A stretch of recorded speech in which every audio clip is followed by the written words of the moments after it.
الحمدللہ وکفا والصلاة والسلام علی من لا نبی بعد۔ قرآن حکیم کلاس میں آج ہم سورۃ البقرہ کی آیت نمبر 83 تا 86 کو سمجھیں گے انشاءاللہ۔ ان آیات میں بھی بنی اسرائیل سے لیے گئے عہد و میثاق کا بیان جاری ہے۔ وَإِذْ أَخَذْنَا مِيثَاقَ بَنِي إِسْرَائِيلَ، اور جب ہم نے بنی اسرائیل سے میثاق لیا یعنی پختہ، مضبوط اور مستحکم عہد۔ کن کن باتوں کا عہد لیا؟ آگے ان کی تفصیل ہے۔ اس تفصیل میں انسان کی انفرادی اور اجتماعی زندگی کے 8 اصول اللہ تعالیٰ نے بیان فرمائے ہیں اور اسی پر ان سے میثاق اور عہد لیا۔ نمبر 1، لا تعبدون الا اللہ، کہ تم صرف اللہ ہی کی عبادت کرو گے، اس کے ساتھ کسی کو شریک نہیں ٹھہراؤ گے، اسی کی غلامی اور بندگی میں زندگی بسر کرو گے۔ دوسرا حکم دیا وبالوالدین احسانا، اور والدین کے ساتھ حسن سلوک کرو گے۔ توحید کے بعد والدین کی تعظیم اور حسن سلوک کا حکم دیا، کیونکہ حقیقی خالق و مالک تو اللہ تعالی ہی ہے۔ دنیا میں پیدائش کا ذریعہ بننے والے والدین ہیں، یعنی منعم حقیقی کے ساتھ منعم مجازی کا بھی شکر ادا کیجیے۔ نبی کریم صلی اللہ علیہ وسلم کا فرمان ہے، من لم یشکر الناس لم یشکر اللہ، کہ جس نے لوگوں کا شکر ادا نہیں کیا اس نے اللہ کا بھی شکر ادا نہیں کیا۔ تو لوگوں میں سب سے زیادہ شکر کے حقدار والدین ہیں۔ آیت کا اگلا حصہ جس میں تیسرا حکم دیا وذی القربی، اور قرابت داروں سے بھی حسن سلوک کیجیے، یعنی والدین کی نسبت سے جو سلسلہ قرابت پیدا ہوتا ہے ان تمام رشتہ داروں کے حقوق و فرائض ادا کرتے رہیے۔ دیکھیے، اہل قرابت کی تعظیم کرنا، ان کے ساتھ حسن سلوک کرنا، یہ والدین کی تعظیم اور حسن سلوک کا جز ہے۔ اس سلسلے کی کڑیاں ملی ہوئی ہیں۔ پھر اللہ تعالیٰ کی تعظیم کا جز یہ ہے کہ اس کی مخلوق پر رحم کیا جائے۔ نبی کریم صلی اللہ علیہ وسلم کا فرمان ہے، الخلق عیال اللہ، مخلوق اللہ کی عیال ہے، کنبہ ہے۔ پھر بالخصوص ان میں سے یتیم اور مسکین لوگ۔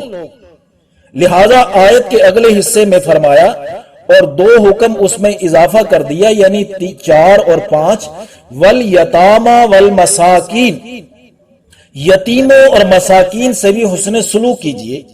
یتیم وہ ہوتا ہے جس کا والد بلوغت سے پہلے فوت ہو جائے۔ نبی کریم صلی اللہ علیہ وسلم نے فرمایا، بلوغت کے بعد یتیمی نہیں ہے کہ انسان بالغ بھی ہو گیا، بڑا ہو گیا اور پھر اس کے بعد اس کا والد فوت ہو رہا ہے تو اب اس کو یتیم نہیں کہا جائے گا۔ اور مسکین کا لفظ یہ سکون سے بنا ہے، کیونکہ مسکین کو فقر و تنگ دستی نے ایک جگہ ساکن کر دیا ہے، ٹھہرا دیا ہے۔ تو ان کے ساتھ اللہ رب العزت نے خصوصی طور پر حسن سلوک کرنے کا معاملہ کیا ہے۔ اور 6 حکم دیا وَقُولُوا لِلنَّاسِ حُسْنًا، اور تمام لوگوں سے اچھی بات کہو، یعنی اس کی مخلوق میں عمومی طور پر سب کے لیے یہ معاملہ اختیار کرنا ہے۔ بعض اوقات ہوتا یوں ہے کہ بات تو حق ہی ہوتی ہے لیکن طرز سخن، بات کرنے کا انداز بہت رف ہوتا ہے۔ وہ رف انداز ہی حق بات کو تسلیم کرنے میں رکاوٹ بن جاتا ہے۔ بعض خطباء اور مقررین کی عادت ثانیہ بن چکی ہے کہ وہ ہر وقت اپنے منہ سے شعلے ہی نکالتے رہتے ہیں اور اپنے ضمیر اور اپنی عوام کو یہ کہہ کر مطمئن کرتے رہتے ہیں کہ ہم تو حق بات کہہ رہے ہیں۔ دیکھیے، آج کا خطیب موسیٰ علیہ السلام سے بڑھ کر حق بات کہہ نہیں سکتا، اور سامعین میں سے فرعون سے بڑھ کر کوئی سرکش ہو نہیں سکتا۔ لیکن جب اللہ نے موسیٰ علیہ السلام کو فرعون کی طرف بھیجا نا تو یہ ہدایت نامہ جاری فرمایا کہ قولا لہو قولا لینا، نرم انداز میں بات کرنا اس سے، یعنی یوں سمجھ لیجئے کہ بات کھری، سچ اور حق ہی ہونی چاہیے لیکن انداز نرم اور ناصحانہ اختیار کرنا چاہیے۔ آیت کے اگلے حصے میں 2 حکم اور دیے، 7واں اور 8واں، وَأَقِيمُوا الصَّلَاةَ وَآتُوا الزَّكَاةَ، اور قائم کرو نماز کو اور زکوٰۃ ادا کرتے رہو۔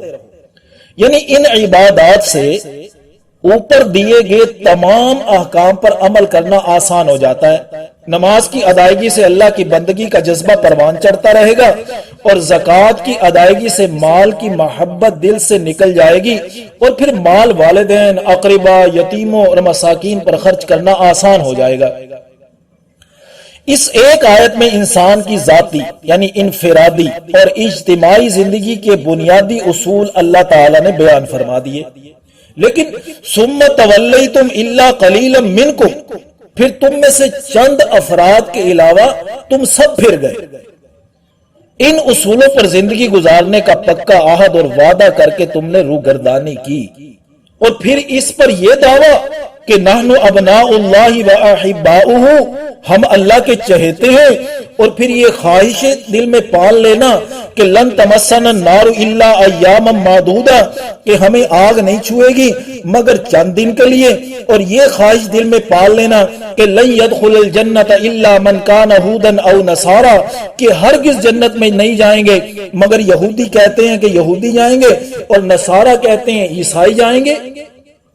اللہ کا محبوب بننے کے لیے اس کے نبی کی اتباع ضروری ہے، جیسے قرآن میں فرمایا ان کنتم تحبون اللہ فاتبعونی یحببکم اللہ۔ آپ صلی اللہ علیہ وسلم کا فرمان یہاں پہ مذکور کیا گیا کہ میری اتباع کرو تو پھر اللہ تم سے محبت کرے گا، ورنہ محبت کے دعوے سب جھوٹے ہیں اور بے بنیاد ہیں۔ آیت کے آخری حصے میں فرمایا وَأَنْتُمْ مُعْرِضُونَ، اور تم ہی ہو پھر جانے والے، یعنی اعراض کرنے والے۔ بحیثیت قوم مجموعی طور پر تمہاری یہ طبیعت ثانیہ بن چکی ہے کہ عہد و میثاق کرتے ہو اور پھر اس کو توڑ دیتے ہو۔ اب اگلی آیت میں وہ 4 احکام صادر فرمائے گئے جس سے اجتماعیت کی قوت اور پاور برقرار رہتی ہے۔ غیر اقوام میں کسی میں یہ جرت نہیں ہوتی کہ پھر وہ نظر اٹھا کے دیکھ لے۔ یہود نے ان میں سے 3 حکموں کو بالکل ترک کر دیا اور ایک پر عمل کرنے لگے۔ دیکھیے آیت کی طرف، وَإِذْ أَخَذْنَا مِيثَاقَكُمْ لَا تَسْفِكُونَ دِمَاءَكُمْ، اور جب ہم نے تم سے پکا عہد لیا کہ آپس میں خون ریزی نہ کرو گے، یہ پہلا حکم دیا کہ خون ریزی نہیں کرنا، قتل و قتال کا بازار گرم نہیں کرنا، وَلَا تُخْرِجُونَ أَنفُسَكُمْ مِنْ دِيَارِكُمْ، اور ایک دوسرے کو اپنے گھروں سے نہ نکالو گے، یہ دوسرا ان کو حکم دیا اور میثاق اور ان سے وعدہ لیا۔ ثم اقررتم، پھر تم نے اقرار کر لیا کہ ٹھیک ہے ہم انہی اصولوں پر قائم رہیں گے، وانتم تشہدون، اور تم گواہی دیتے ہو، یعنی اب بھی تم گواہی دیتے ہو کہ انہی اصولوں پر قائم رہنے کا اقرار کیا تھا۔ ثم انتم ہؤلاء، پھر تم ہی وہ لوگ ہو، تقتلون انفسکم وتخرجون فریقا من دیارہم، جو اپنے لوگوں کو قتل بھی کرتے ہو اور نکالتے بھی ہو گھروں سے اپنے میں سے ایک گروہ کو اور جماعت کو۔ تظاہرون علیہم بالاسم والعدوان، چڑھائی کرتے ہو ان پر گناہ کرتے ہوئے اور ظلم و زیادتی کرتے ہوئے، یعنی اپنوں کے مقابلہ میں غیر اقوام کی مدد کرتے ہو، جو بہت بڑا گناہ اور ظلم و زیادتی ہے، جیسے افغانستان پر حملہ کرنے کے لیے اڈے فراہم کیے گئے۔ تو یہ تیسرا حکم دیا گیا تھا کہ اپنوں کے خلاف غیر اقوام کی کفار کی مدد اور ہیلپ نہیں کرنی۔ وَإِن يَأْتُوكُمْ أُسَارَىٰ، اور اگر آئیں وہ تمہارے پاس قیدی بن کر، یعنی جب تم قتل و قتال کا بازار گرم کرتے ہو اور اپنوں کو گھروں سے نکلنے پر مجبور کرتے ہو اور اپنوں کے مقابلے میں غیر اقوام کی مدد کرتے ہو اور کفار تمہارے لوگوں کو قیدی بنا لیتے ہیں، تو پھر تفادوہم، تو پھر تم انہیں فدیہ دے کر چھڑوا لیتے ہو، اور پوچھنے پر کہتے ہو کہ اللہ کا حکم اسی طرح ہے کہ اسرائیلی بھائی اگر قیدی بن جائیں تو انہیں فدیہ دے کر چھڑوا لینا۔ اللہ فرماتے ہیں وَهُوَ مُحَرَّمٌ عَلَيْكُمْ إِخْرَاجُهُمْ، اور حالانکہ تم پر حرام کیا گیا تھا ان کا نکال دینا، یعنی اپنوں کو اپنے ملک سے نکلوانے کے اسباب خود پیدا کیے، اور تم پر تو جلا وطنی کرنا ہی حرام تھا۔ اب دیکھیے ایک حکم مان رہے ہیں فدیہ دے کر چھڑانے والا، بقیہ احکام کا انکار کر رہے ہیں، قتل و قتال کرنے سے منع کیا، جلا وطنی کرنے سے منع کیا، اور مقابلے میں غیروں کی مدد کرنے سے منع کیا گیا۔ اب یہ تینوں حکم توڑ رہے ہیں۔ تو فرمایا افتؤمنون ببعض الکتاب وتکفرون ببعض، کیا تم کتاب کے ایک حصے کو مانتے ہو اور ایک حصے کا انکار کرتے ہو؟ تو ہر شخص یہ سوچے یہ سوال مجھ سے بھی ہے، اگر ہم غور کریں تو ہم بھی قرآن کی کسی ایک بات پر بھرپور انداز میں عمل کر رہے ہوتے ہیں اور اکثر احکام کو نظر انداز کرتے نظر آتے ہیں۔ تو فما جزاء من یفعل ذلک منکم، تم میں سے جو کوئی بھی یہ کام کرے، یعنی کتاب کے بعض حصے کو مانے اور بعض کا انکار کرے، اس کی سزا اس کے سوا اور کچھ نہیں، الا خزي فی الحیات الدنیا، دنیا کی زندگی میں ذلت و رسوائی ہے۔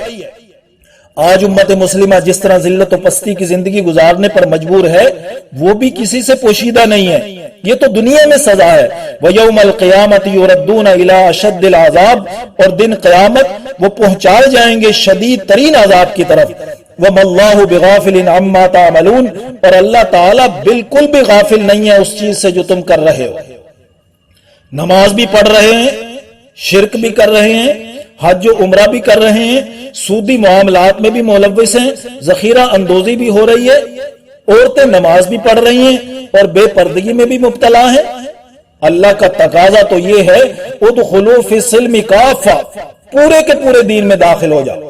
اولئک الذین اشتروا الحیاۃ الدنیا بالآخرہ، یہی وہ لوگ ہیں جنہوں نے خریدا دنیا کی زندگی کو آخرت کے بدلے۔ فلا یخفف عنہم العذاب ولا هم ینصرون، تو نہیں ہلکا کیا جائے گا ان سے عذاب اور نہ ہی وہ مدد کیے جائیں گے۔ اللہ ہمیں مکمل طور پر دین اسلام کے اصول و قوانین کے تحت زندگی گزارنے کی توفیق نصیب فرمائے، آمین یا رب العالمین۔